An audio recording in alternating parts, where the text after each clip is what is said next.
പരിശുദ്ധമായ മുഹറം മാസമാണല്ലോ. അൽഹംദുലില്ലാഹ്,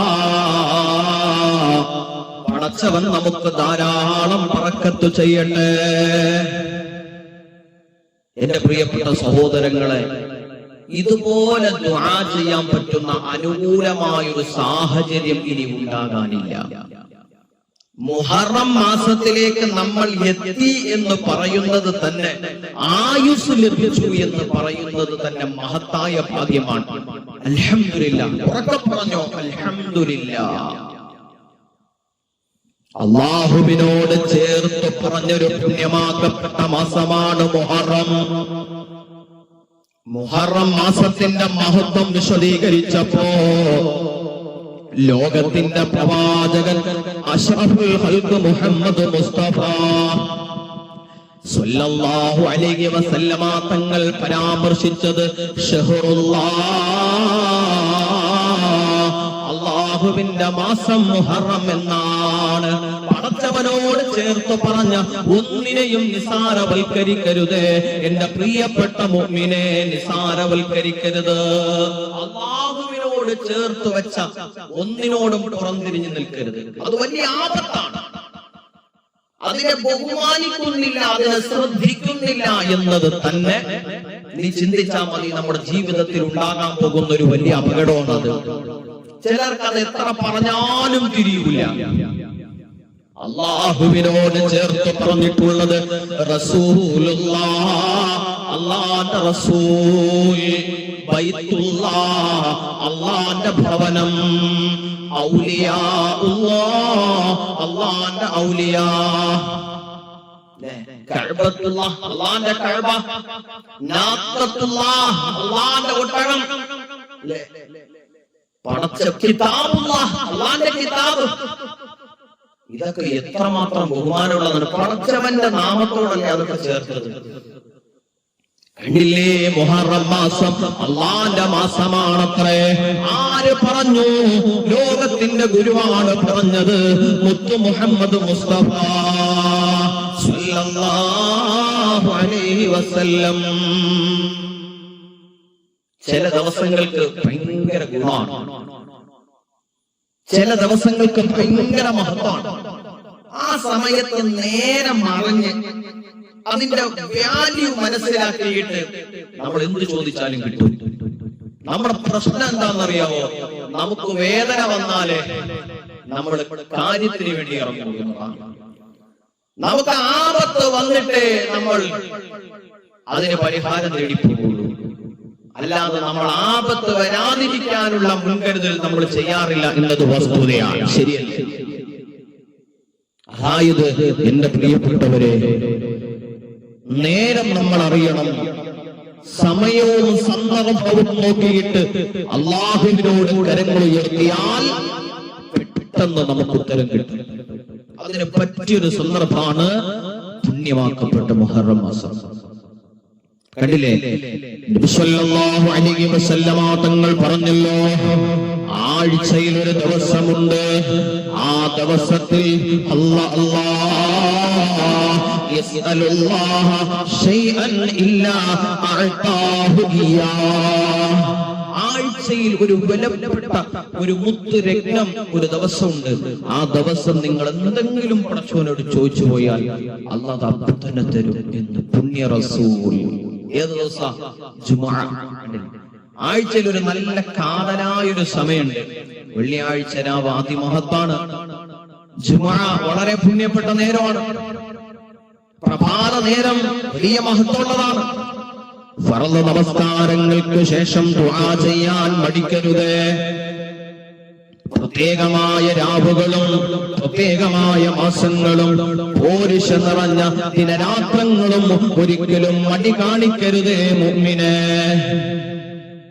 ആ സമയവും സന്ദർഭവും മനസ്സിലാക്കി പടച്ചവനോട് കരങ്ങൾ ഉയർത്തിയാൽ, റബ്ബിനോട് നിറകണ്ണുകളോട് ദുആ ചെയ്താൽ അതെത്രയും പെട്ടെന്ന് പടച്ചവൻ പരിഹരിക്കുന്ന നേരമാണ്. ഹബീബായ നബി സല്ലല്ലാഹു അലൈഹി വസല്ലമ തങ്ങൾ പുണ്യമായ മുഹറം മാസത്തിന്റെ മഹത്വങ്ങൾ പഠിപ്പിച്ചു തന്നല്ലോ. ലോകത്തിന്റെ ഗുരുവായ മുഹമ്മദ് മുസ്തഫ സ്വല്ലല്ലാഹു അലൈഹി വസല്ലമ തങ്ങൾ മദീനയിലെത്തിയപ്പോ മദീനയിലുള്ള ജനങ്ങൾ യഹൂദികളായ വിശ്വാസികൾ, യഹൂദ മതത്തിൽ വിശ്വസിക്കുന്നവർ, അവർ പരിശുദ്ധ മുഹറം മാസത്തിന്റെ 10ാമത്തെ ദിവസം നമ്മൾ ആശൂറ എന്ന് പറയുന്ന സുദിനം അവർ നോമ്പ് പിടിച്ചിട്ടുണ്ട്. പുന്നാര നബിതങ്ങൾ കാരണം അന്വേഷിച്ചു. നിങ്ങളൊക്കെ ഇന്ന് നോമ്പ് പിടിക്കാനുള്ള കാരണമെന്തേ? അവർ പറഞ്ഞു, നബിയേ, ഞങ്ങളുടെ പൂർവികർക്ക് ലഭിച്ച ഗുണം ആലോചിച്ച് നന്ദി രേഖപ്പെടുത്തുന്നതാണ്. ഞങ്ങളുടെ പൂർവികർക്ക്, ആ പൂർവികരായ ഞങ്ങളുടെ പ്രിയപ്പെട്ടവരെ നയിച്ച ലോകത്തെ അറിയപ്പെട്ട പ്രവാചകൻ സയ്യിദുനാ കലീമുല്ലാഹി മൂസാ അലൈഹി സ്വലാത്തു വസ്സലാമിന് അല്ലാഹു രക്ഷ കൊടുത്ത, സുരക്ഷിതത്വം കൊടുത്ത ഞങ്ങളുടെ പൂർവികരെ അല്ലാഹു രക്ഷിച്ച ദിവസമാണ് യൗമ ആശൂറാ. അതുകൊണ്ട് ഞങ്ങളുടെ തലമുറകളെല്ലാം അതിന് നന്ദി രേഖപ്പെടുത്തിക്കൊണ്ട് നോമ്പനുഷ്ഠിക്കുന്നു നബിയേ. കണ്ടോ? ആ സമയത്ത് പുന്നാര നബിതങ്ങൾ പറയാണ്, മൂസാ നബി അലൈഹിസ്സലാത്തു വസ്സലാമിന്റെ വിശ്വാസ പ്രമാണങ്ങൾ യഥാർത്ഥ സത്യത്തിൽ നിന്നും വ്യതിചലിച്ചു പോയവരാണ് യഹൂദികൾ. കാര്യം ശരിയാണ്, പക്ഷേ എന്നാ പോലും അവർ വ്രതമനുഷ്ഠിക്കുന്നത് മൂസാ നബി അലൈഹിസ്സലാമിന് അള്ളാഹു നൽകിയ ഗുണം ആലോചിച്ച് ചിന്തിച്ച് അവർ നോമ്പനുഷ്ഠിക്കുന്നതാണ്. നബിതങ്ങൾ തങ്ങളോടൊപ്പമുള്ള വിശ്വാസികളോട് പറയുന്നു, ഓ സഹാബത്തേ, അന അഹഖു ബി മൂസാ മിൻകും. യഹൂദികൾ അവർക്ക് മൂസാ നബിയോടുള്ള ബന്ധത്തെക്കാൾ, കടമയേക്കാൾ, കടപ്പാടിനേക്കാൾ ആർക്കുണ്ട്? നമുക്കുണ്ട്. മൂസാ നബിയെക്കാളും നമുക്കല്ലേ, മൂസാ നബിയോട് നമുക്കല്ലേ ഏറ്റവും കൂടുതൽ ബന്ധവും ബാധ്യതയും ഉള്ളത്. പുന്നാര നബിതങ്ങൾ സ്വഹാബത്തിനോട് പറഞ്ഞു, ഞാൻ ഈ ദിവസം നബിതങ്ങൾ നോമ്പനുഷ്ഠിക്കുന്നു.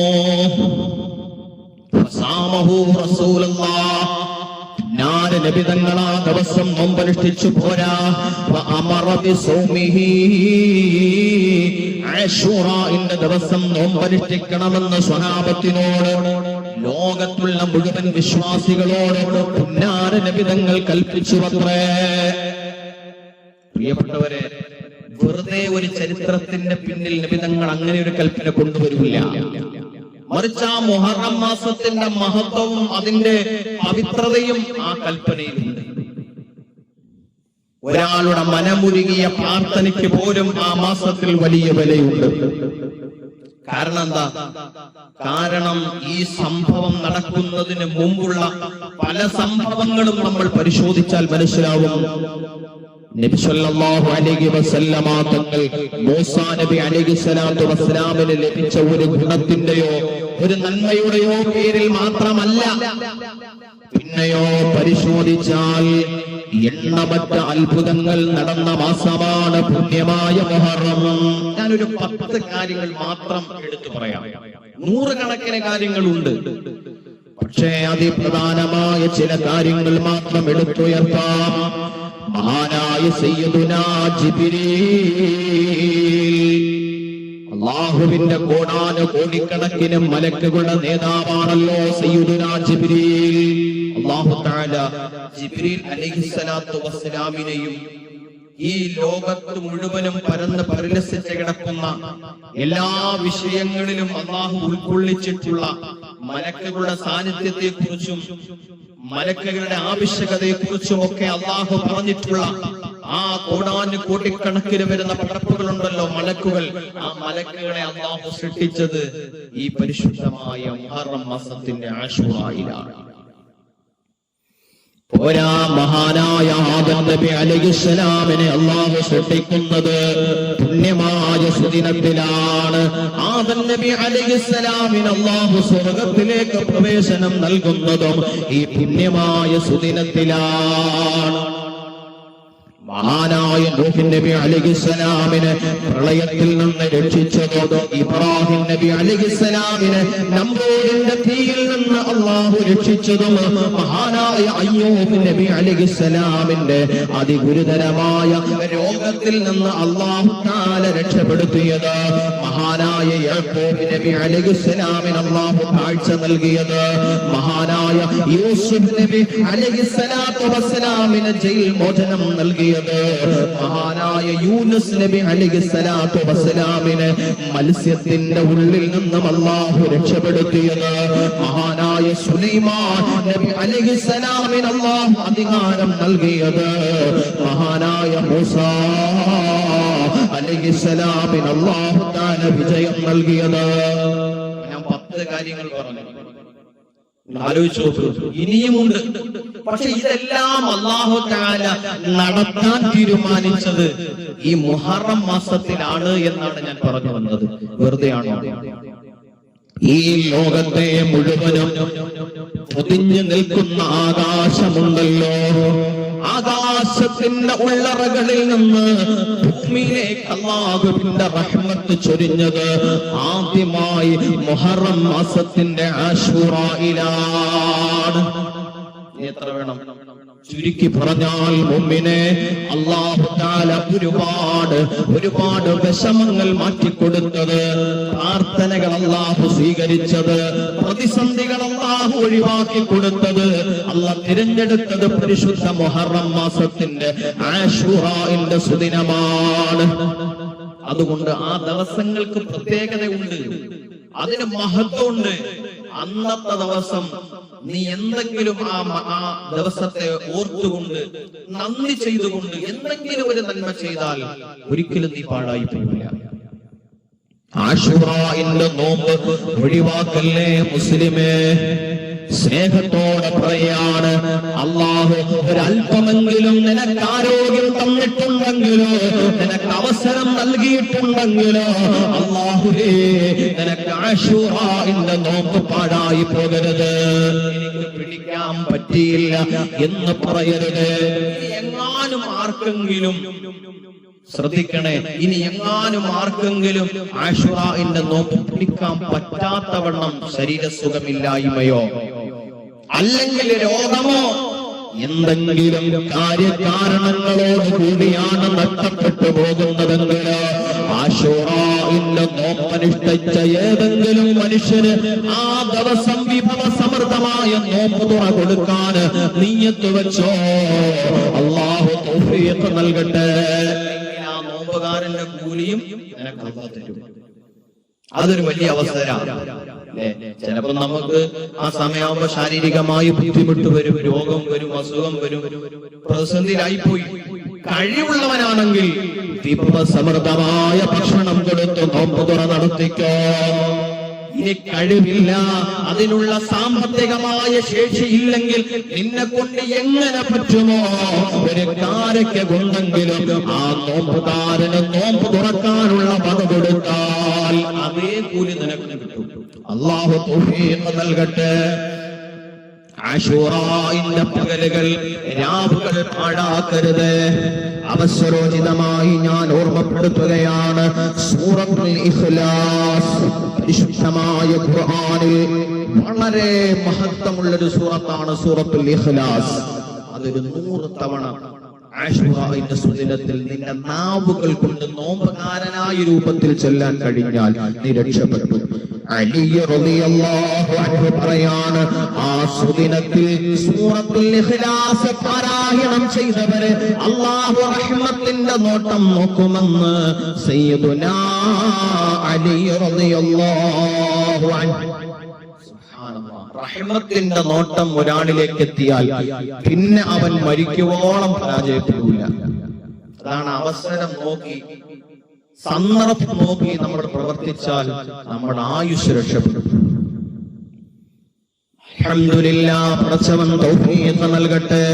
ലാ ഇലാഹ ഇല്ലാ അൻത സുബ്ഹാനക ഇന്നി കുന്തു മിനൽ ളാലിമീൻ. ഒരു 100 തവണ ചൊല്ലിക്കും. 100-ൽ നിർത്തണ്ട, നിന്നെ കൊണ്ട് എത്ര ചൊല്ലാൻ പറ്റും ചൊല്ലിക്കും. കാരണം എന്താ? പരിശുദ്ധ മുഹറമിൽ ഈ ദിക്ർ കൊണ്ട് നിന്റെ ജീവിതത്തിലെ പരീക്ഷണങ്ങൾ നീങ്ങുമെന്ന് മഹാന്മാർ പഠിപ്പിക്കുകയാണ്. പരീക്ഷണങ്ങളില്ലാത്ത ആരാ ഉള്ളത് മുഅ്മിനെ? പരീക്ഷണങ്ങൾ മാറാൻ നല്ല സന്ദർഭം നോക്കി അല്ലാഹുവോട് ദുആയിരുന്നോ, പടച്ചവൻ പെട്ടെന്ന് അതിൽ നിന്ന് പരിഹാരം തരും. ഹസ്ബി അല്ലാഹു വനിഅമൽ വകീൽ നിഅമൽ മൗലാ വനിഅമൻ നസീർ. 70 തവണ പരിശുദ്ധമായ മുഹറം മാസത്തിന്റെ ആശുറായിൽ രാവിലോ പകലിലോ നീ നോമ്പുകാരനായി കഴിയുന്ന നേരം നീ ചെയ്തോ 70 തവണ. എന്താണ് അതിന്റെ ഗുണമെന്നറിയോ? സുബ്ഹാനല്ലാഹ്, പൊടുന്നനെയുള്ള മരണം വരാതെ അല്ലാഹു കാവൽ നൽകുന്നതാണ്. പെട്ടെന്ന് മരിച്ചുപോയി. എങ്ങനെ ഇരുന്ന ആളാണ് പെട്ടെന്ന് മരിച്ചുപോയി? പെട്ടെന്ന് മരിച്ചു. ആ ഒരു ഗതികേടുണ്ടാവില്ല. ഉടനെയുള്ള അപകടങ്ങൾ, ആപത്തുകൾ, വിപത്തുകളിൽ നിന്ന് സുരക്ഷിതം കിട്ടാൻ ഈ ദിവസം ഈ ദിക്ർ കൊണ്ട് ജോലി ചെയ്തോ. മാത്രമല്ല, ആ വർഷത്തിൽ ആശുറാഇന്റെ ദിവസത്തിൽ ഈ ദിക്ർ നീ ചൊല്ലി എന്ന കാരണം കൊണ്ട് ആ വർഷം മുഴുവനും എല്ലാ വിപത്തിൽ നിന്നും അല്ലാഹു സുരക്ഷിതത്വം നൽകുന്നതാണ്. ചൊല്ലിക്കോ, ഹസ്ബി അല്ലാഹു വനിഅമൽ വകീൽ നിഅമൽ മൗലാ വനിഅമൻ നസീർ. അല്ലാഹുവേ, നീ തൗഫീഖ് ചെയ്യണേ റബ്ബേ. ഒറ്റ ദിവസം ഒന്ന് പണിയെടുത്താൽ മതി. ഇസ്തിഗ്ഫാർ മറക്കണ്ട. ഏത് നല്ല ദിവസം വരുമ്പോഴും ഇസ്തിഗ്ഫാർ മറക്കണ്ട, സ്വലാത്ത് മറക്കണ്ട. ലോകത്തിന്റെ പ്രവാചകൻ മുത്തു മുഹമ്മദ് മുസ്തഫ സ്വല്ലല്ലാഹു അലൈഹി വസല്ലമ തങ്ങളുടെ മേലുള്ള സ്വലാത്ത് ഒഴിവാക്കിക്കൊണ്ട് ഒരു ദിവസമില്ല, ഒരു നേരമില്ല, ഒരു നന്മയുമില്ല. അത് നല്ലവണ്ണം ശ്രദ്ധയിൽ വെച്ചോണം. എന്ത് ചെയ്താലും സ്വലാത്ത് അതിൽ വേണം. എന്ത് തുടങ്ങിയാലും സ്വലാത്ത് വേണം, എന്തവസാനിച്ചാലും സ്വലാത്ത് വേണം. അല്ലാഹു തൗഫീഖ് ചെയ്യട്ടെ. അതുകൊണ്ട് സ്വലാത്ത് എത്ര ചൊല്ലണം എന്നൊന്നും ഞാൻ കണക്ക് പറയുന്നില്ല. എത്ര തന്നെ ഏത് തന്നെ സ്വലാത്താണെങ്കിലും നിങ്ങളെ കൊണ്ട് കഴിയുന്ന പോലെ എണ്ണം പെരുപ്പിച്ചു.